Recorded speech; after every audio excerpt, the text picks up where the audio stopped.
Nama Bunda diberi oleh orang tua Yeni Fitri. Dan masa kecil Bunda sehari-hari sering dipanggil sama teman-teman Yen Jenggot. Karena bapak Bunda atau abak Bunda mempunyai jenggot. Jadi lebih akrab teman-teman memanggil Bunda Yen Jenggot. Sepulang sekolah Bunda ke pasar. Siap itu Bunda memasak dan membantu mencuci piring, mencuci pakaian sambil mengarahkan adik-adik Bunda yang 3 orang. Karena amak Bunda pergi pagi, pulang sore. Ayah Bunda sebagai pegawai rendahan pada kantor pos Bukit Tinggi. Dan amak bekerja sebagai karyawan di sebuah percetakan swasta di daerah Bukit Tinggi. Bagi kami sosok Bunda sebagai orang tua, karena sejak orang tua meninggal, sosok Bunda inilah tempat kami mengadu. Masalah apapun kami mengadu ke Bunda. Kalau hal yang pertama diajarkan Bunda itu, kami harus selalu belajar. Jadi sekolah itu adalah utama bagi kami semuanya. Itu berbagi kepada sesama. Itu salah satu ungkapan syukur kepada Allah dengan saling berbagi dengan sesama.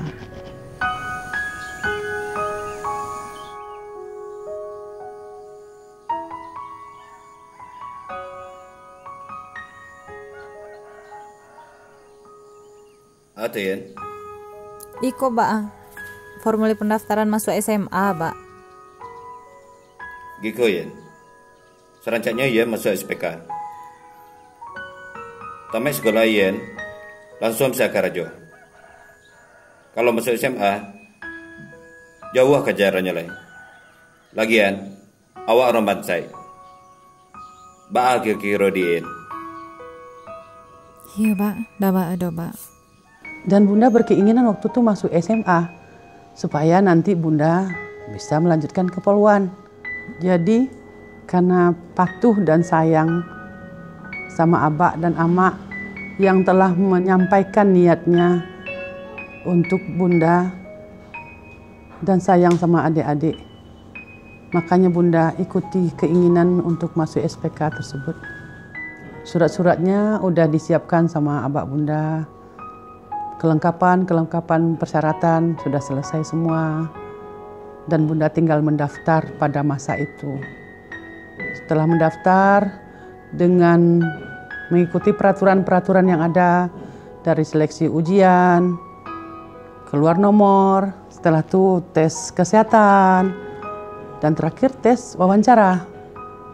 Alhamdulillah dengan doa dan ikhtiar yang baik dan juga doa yang ikhlas dari kedua orang tua Bunda, Bunda lulus. Pada waktu masa orientasi, Bunda terpilihlah sebagai Queen pada angkatan Bunda. Si Bunda ini selalu kami tinggikan jadi ketua dia. Di angkatan kami itu sebagai ketua. Pada waktu kelas 2 Bunda terpilih menjadi kakak terbaik waktu itu. Dan itu 2 tahun berturut-turut.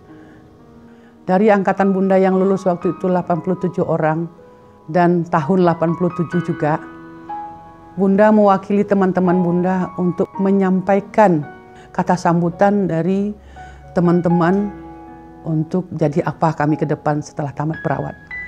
Dan itu alhamdulillah membuat bangga abak dan amak Bunda waktu itu. Yang Bunda itu begitulah, orangnya tak kenal lelah, sosialnya tinggi. Kemudian orangnya gimana, kalau istilah anak muda sekarang nggak tahu lah Ibu ya, kalau kami sportif namanya dulu. Setelah tamat kami dikontrak oleh suatu instansi pemerintahan untuk melaksanakan tugas relawan namanya. Dan kami ditempatkan di daerah-daerah yang telah ditentukan oleh sekolah pada masa itu. Dan kebetulan Bunda dapat waktu itu di Puskesmas Mage, Agam, selama kurang lebih 1 tahun. Setelah 1 tahun, Bunda ikut sukarela ataupun honor di Rumah Sakit Stroke Bukit Tinggi yang sekarang sampai tahun 1988. Setelah Bunda mengambil SK Bunda di Dinas Kesehatan Provinsi, Bunda orientasi di Dinas Kesehatan Kota Madia Bukit Tinggi pada tahun 1989. Di situ Bunda ditempatkan di Kasih P2M. Dan di situ Bunda pertama kali melihat sosok ayah nih. Ayah pakai vespa merah, pakai baju putih, liris-liris.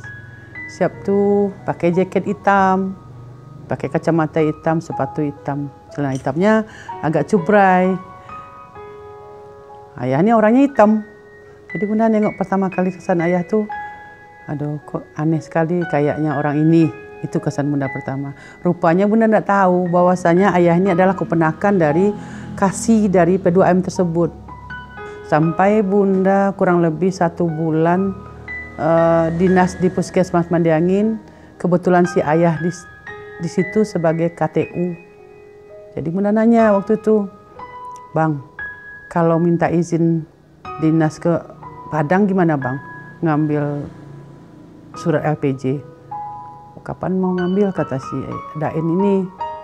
Bunda masih panggil Dain waktu itu. Rencana hari itu, kata Bunda. Ya hari itu, ya bolehlah, enggak apa-apa, bikin aja surat katanya. Hari apa? Kalau enggak bareng kita pergi. Ya enggak apa-apa, kata Bunda. Jadi kami sama ke Padang. Kami berpisah di waktu itu di depan Hang Tuah. Jadi ayah ke Dinas Kesehatan, Bunda ke Padang Basi. Dan kami janjian jam 3 sampai di Hang Tuah kembali. Bertemu lagi di Hang Tuah.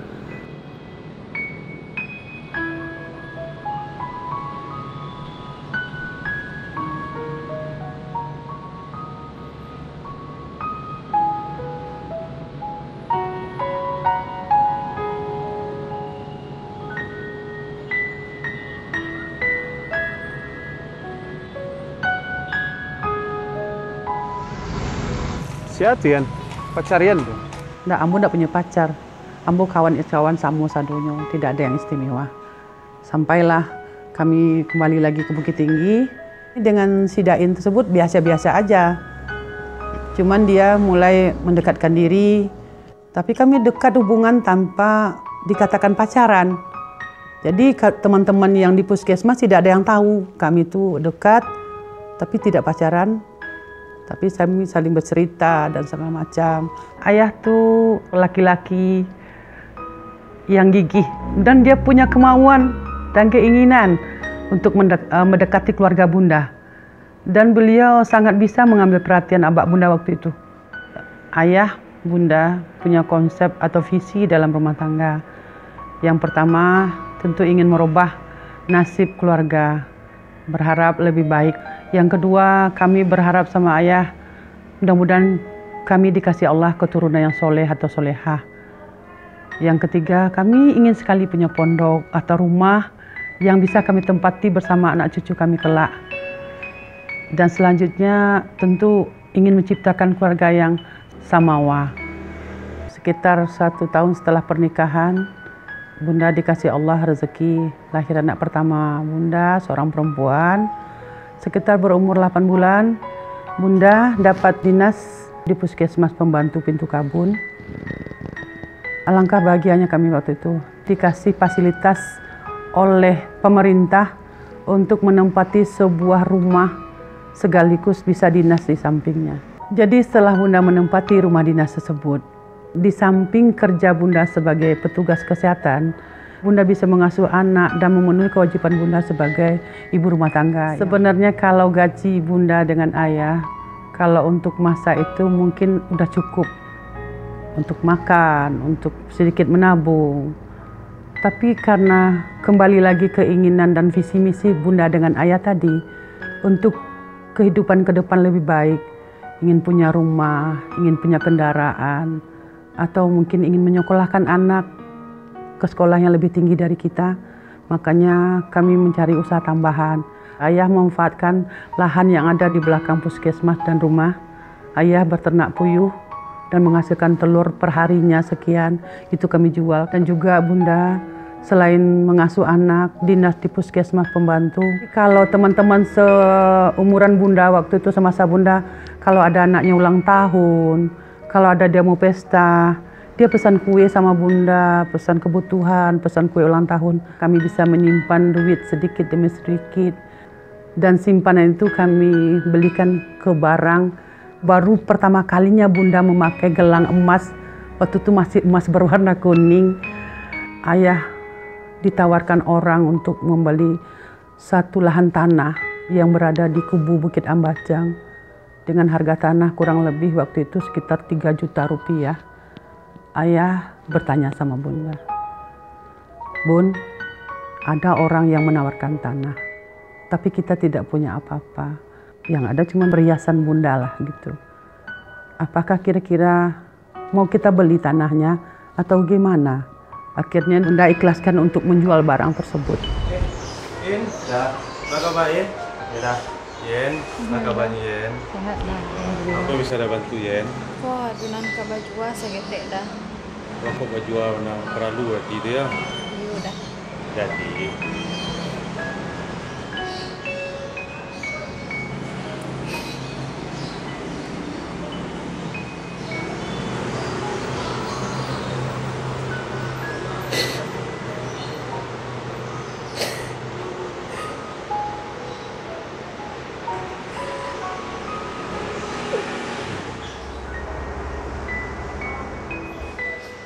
Mengapa bunda ini?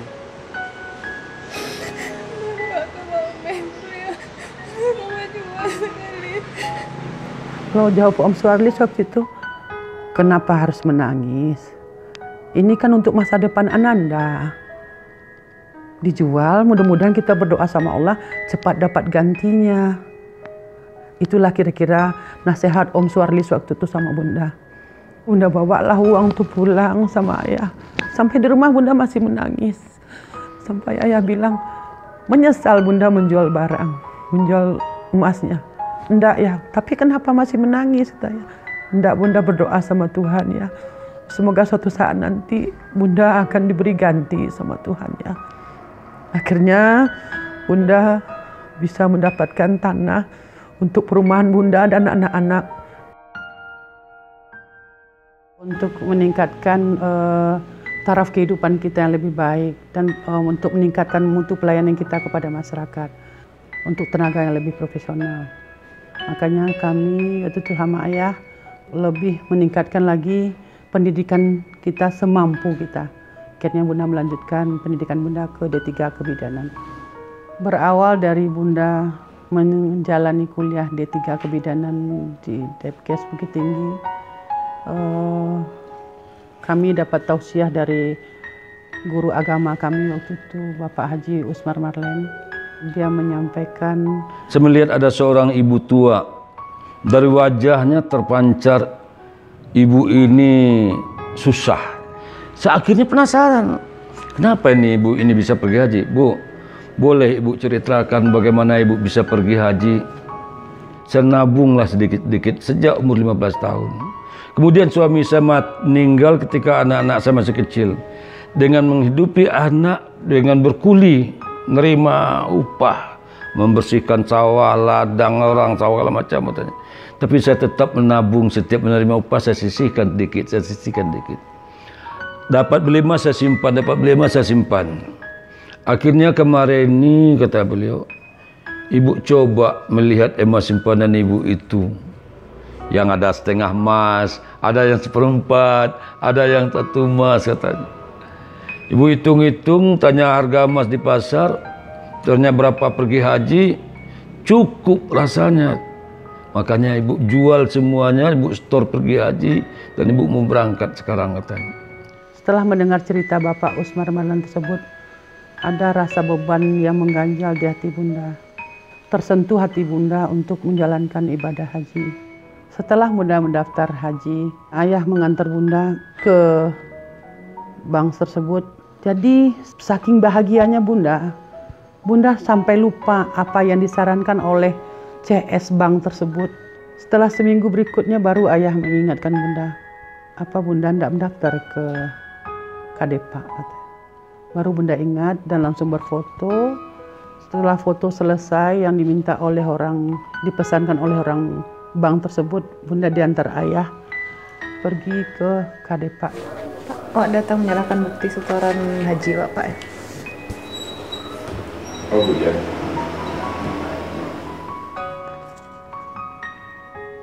Onde Bu, bako ndak di hari Ibu melunasi kwitansi kok Ibu datang kemari. Kalau kini kuota haji kita tuh lah habis. Gimana Pak? Iya Bu, mari kita coba tunggu 1,5 bulan le. Mudah-mudahan ada kuota tambahan untuk kota Bukit Tinggi.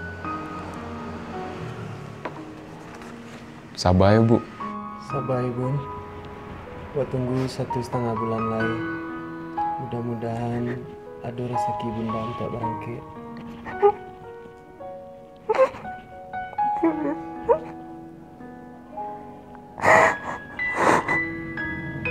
Tanpa malu Bunda waktu itu, tanpa segan, Bunda meratap-rataplah di kantor Kadepak tersebut. Menangis, menyesali diri, kenapa saya harus tidak bisa berangkat ya Allah. Terus Bapak itu menghibur Bunda, Ibu yang sabar katanya. Mudah-mudahan rezeki Ibu berangkat ke Tanah Suci masih ada. Sesuatu yang kita tidak ingini, yang terjadi pada diri kita, belum tentu itu tidak baik untuk kita. Mungkin Yen tidak berencana berangkat sekarang, Allah menyelamatkan Yen. Mungkin pesawat yang namanya Yen sudah ada sekarang ini mau jatuh, saya bilang. Tidak tahu kita rahasia Allah, banyak kejadian seperti itu. Nah akhirnya dia senang, dia tenang, akhirnya dia berangkat bersama dengan suaminya jadinya kan. Bunda bisa berangkat haji sama ayah pada tahun 2003, sebenarnya tahun keberangkatannya, cuman berangkatnya 17 Januari 2004, pas hari ulang tahun Dedek waktu itu.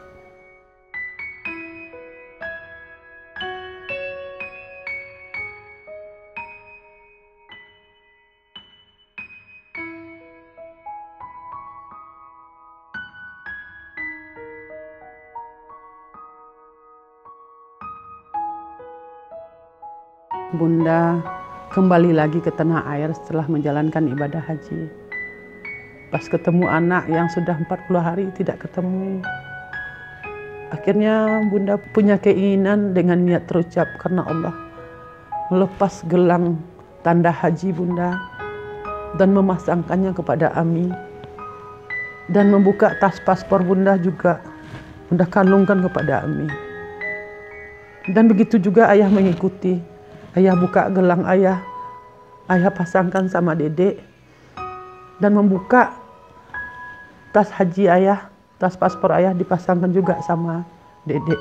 Itulah niat Bunda, agar satu saat nanti anak-anak Bunda bisa mengikuti Bunda untuk jadi haji di usia muda. Tahun 2009-2010 Bunda mulai merencanakan sama ayah untuk membangun tempat pelayan yang lebih bagus.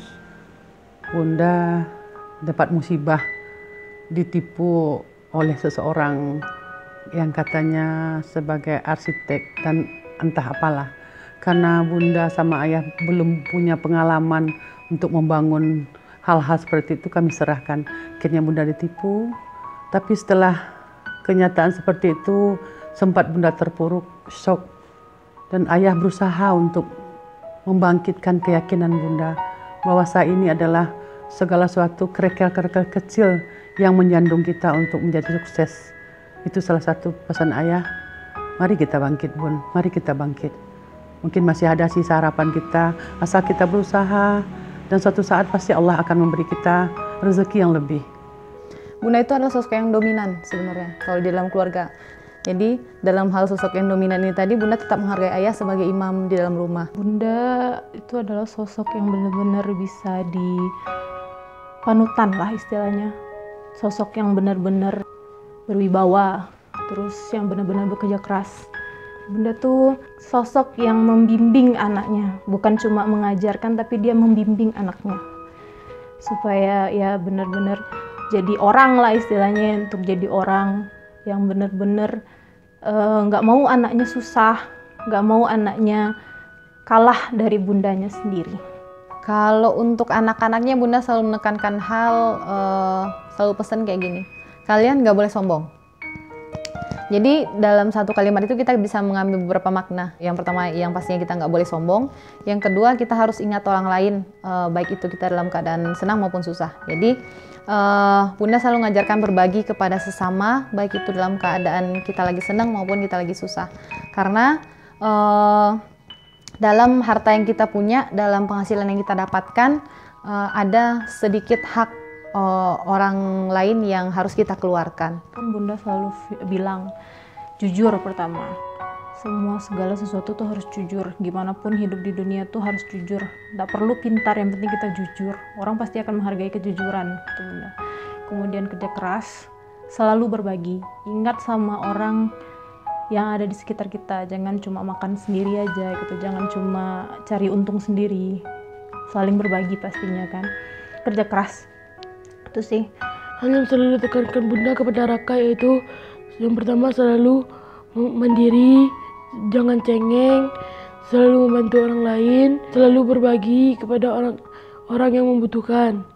Dan Raka selalu diajarkan untuk mengejar cita-cita Raka. Sangat berkesan bagi Bunda waktu itu, pas di usia ulang tahun ayah ke 55 tahun. Bunda bersama anak-anak ingin membelikan ayah sebuah mobil baru. Kami ingin memberikan sesuatu yang terbaik dan istimewa untuk ayah di hari ulang tahun ayah. Karena ayah tidak pernah mencoba mobil baru dengan alasan mubazir. Kami sudah menyusun strategi bersama anak-anak dan juga orang showroom. Akhirnya setelah melakukan acara ucapan selamat sama ayah, Bunda tutup mata ayah, sampai ayah kebingungan waktu itu. Bunda tuntun ayah turun. Jadi sepanjang jalan Bunda bimbing ayah, sampailah di depan ruang tunggu. Dan anak Bunda sudah nelfon orang showroom untuk membawa mobil menuju ke rumah Bunda.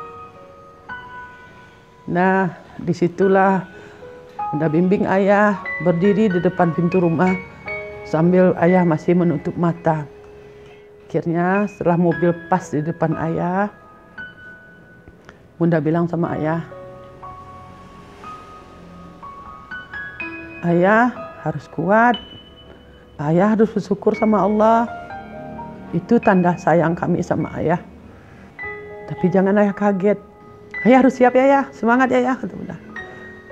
Ya Bun, ya, kata ayah. Akhirnya dengan membaca Bismillahirrahmanirrahim ya, Bismillahirrahmanirrahim. Ayah pejam mata dulu, Bunda lepas ikatan mata ayah. Ayah pelan-pelan buka mata ayah.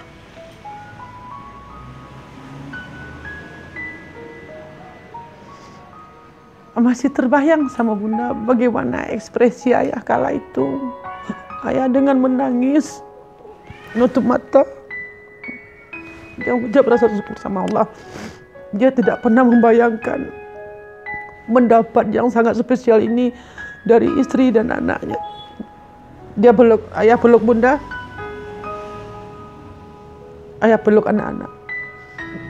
Dan sangat nampak di wajah ayah.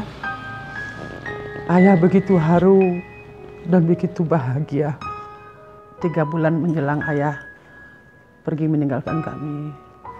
Dimulai pada Ramadan tahun 2019, ayah udah mulai sakit. Ayah tidak mau makan. Keluhan ayah waktu itu kok nggak ada yang enak. Kok selera makan ayah menurun. Sampai Bunda sama anak-anak bilang, apa sih yang mau enak ya? Apa yang ayah suka? Apa yang ayah pengen? Tidak ada. Pada waktu itu tanggal 3 September berangkat ke Malaka bersama ayah. Sampai kami di Malaka. Di situ Bunda hari itu langsung mendaftar.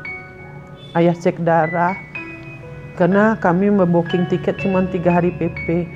Setelah konsul sama dokter, disuruh periksa darah. Besok paginya kami baru ke rumah sakit lagi. Pada pengobatan hari berikutnya, setelah diperiksa dokter, rupanya tidak ketemu penyakit ayah. Kami pulang dari Malaka, akhirnya kami dilanjutkan perawatan di rumah sakit IRC. Ayah dirawat di sana kurang lebih 9 hari. Ayah nampak tersenyum, ayah bahagia, ayah kuat. Dan nampak perubahan, ayah bisa mandi sendiri. Tapi selalu minta ditemani bunda. Selalu nampak kecengengannya terhadap bunda. Pokoknya dia pengen didampingi bunda, pengen disuapin bunda. Jangan ditinggalkan. Dengan tantangan pasien butuh bunda, bunda butuh pasien, bunda harus mengurus ayah. Bunda pulangkan lagi sama Allah. Ya Allah, dulu pada waktu kami bersenang-senang, kami berkumpul bersama, ada sosok yang selalu mendampingi. Nah sekarang pada waktu beliau sakit, makanya bunda dengan setia mendampingi ayah. Jangan bunda lepaskan rasa sayang ayah yang selama ini tercurah sama kami keluarganya. Terus dengan sakit ayah menjadikan beban bagi bunda. Bunda takut dengan azab Allah. Maka bunda tetap dengan setia mendampingi ayah. Meskipun ayah dalam keadaan sakit, karena dia adalah imam bagi bunda dalam rumah tangga bunda.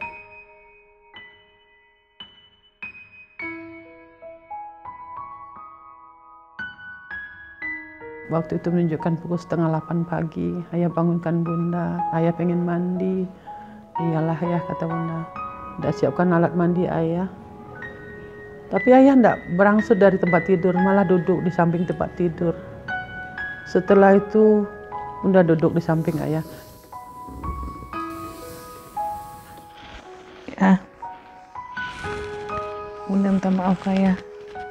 Udah hampir 29 tahun kita bersama ya. Pasti banyak kesalahan-kesalahan bunda yang bunda lakukan terhadap ayah. Tanggung jawab bunda sebagai istri yang lalai terhadap ayah. Jadi bunda mohon diberi ampun dan maaf ya ayah, kata bunda. Lepaskan ayah tangan bunda, ayah langsung memeluk bunda. Sama-sama bun, ayah juga banyak kekurangan dan kehilapan terhadap bunda. Ayah tuh sayang sama bunda. Maka berpelukanlah kami sama ayah waktu itu. Kalau bunda itu waktu pertama ayah meninggal, itu memang masih oke, bunda belajar ikhlas. Bunda belajar ikhlas, kita harus kuat. Tapi udah seminggu sampai bunda bener-bener memang itu dalam fase down banget, sampai bunda sakit, sampai minta untuk ikut ayah gitu. Bunda sampai bilang nggak kuat kalau ayah tinggalin bunda. Nah sekarang bunda, beban bunda tuh pasti bakalan lebih double sebagai seorang ibu, sebagai seorang ayah untuk anak-anaknya yang ada 3 orang, tambah cucunya 1 ya kan. Itu tuh kelihatan banget memang downnya. Sampai sekarang pun masih ada lah rasa-rasa yang benar-benar kehilangan ayah. Karena nggak mungkin ayah bakalan kami hilangkan sepenuhnya. Bunda di sini menjadi sosok bunda dan juga sekaligus sosok ayah bagi kami. Kalau perbedaan pasti jauh berbeda lah ya. Kalau misalnya sebelumnya bunda ada apa-apa pasti bunda ngomong sama ayah. Kalau ada apa-apa bunda diskusi sama ayah. Nah sekarang kalau misalnya waktu ayah udah tiada, yang pastinya tuh bunda lebih berat bebannya, kelihatan. Terus lebih banyak yang difikirkan. Kalau bunda tuh orangnya baik ya, juga tegas. Tegasnya tuh ke pasien juga tegas, ke asisten juga tegas. Terus bunda tuh orangnya juga dermawan dan sayang sama asisten dan pasien-pasiennya. Yang selalu tekan bunda, kita itu sebagai asisten harus bertanggung jawab. Contohnya pada saat pasien nifas atau di kala 4, di sana kan kita ditugaskan bunda untuk memantau pasien selama 2 jam. Jadi apapun kejadian yang contoh kayak pendarahan harus dilaporkan ke bunda. Kalau misalkan kejadian itu tidak dilaporkan ke bunda, maka kita akan kena tegur dari bunda. Yang berkesan tuh banyak, salah satunya pasien di masa COVID kemarin. Ada pasien yang sedang mengalami atau lagi mau melahirkan, terus ditolak kemana-mana. Dengan berbaik hati bunda mau menerima pasien tersebut di sini dan melahirkan dengan selamat di BPS bunda. Tahun 2011 saya hamil anak yang keempat dalam keadaan lumpuh. saya datang ke tempat Bunda jam 12 malam. Saya datang sendirian untuk melahirkan. Setelah itu, Bunda tanpa berpikir panjang menerima saya sambil menangis karena melihat keadaan saya yang dalam keadaan cacat. Saya datang sendiri melahirkan tanpa berpikir Bunda apakah saya bisa membayar biaya melahirkan bersalin atau tidak. Bunda menolong saya dengan ikhlas. Bunda sering membantu untuk biaya kuliah anak saya. Habis itu Bunda juga pernah membelikan tongkat buat saya karena tongkat saya sudah rusak. Dan satu lagi, Bunda mengatakan pada saya, untuk saya beserta anak-anak saya itu berobat gratis di tempat Bunda. Di mata awakku luar biasa. Yang pertama, kalau baru kalau misalnya ndak baru piti nak do, bawalah dulu. Yang kedua, kalau Bunda ko ada apa saja yang masalah kesehatan, Bunda terjun.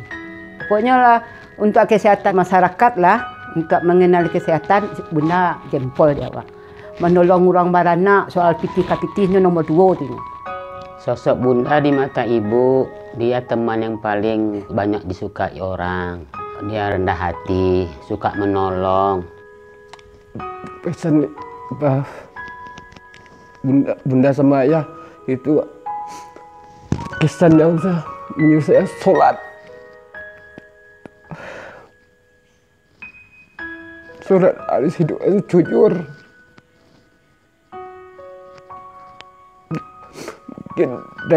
Mungkin dari didikan ayah sama Bunda sampai sekarang saya dipercaya Bunda sama ayah tinggal di sini.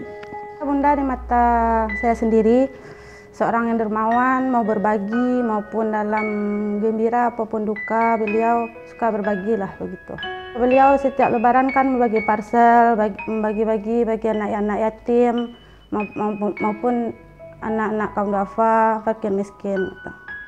Orang-orang yang berperan penting dalam kesuksesan hidup Bunda ini, yang pertama adalah peran kasih sayang orang tua Bunda yang mendidik Bunda, disekolahkan, dituntun, dibimbing, kasih sayang suami, dan doa anak-anak yang Bunda cintai. Jadi prinsip Bunda sama ayah dari mulai pertama merintis kehidupan berumah tangga adalah mencoba menanam benih hak dan kewajiban kita terhadap manusia, terhadap Allah. Jadi dari situlah kami berusaha sama ayah bagaimana menyikapi hidup ini sebenarnya adalah titipan.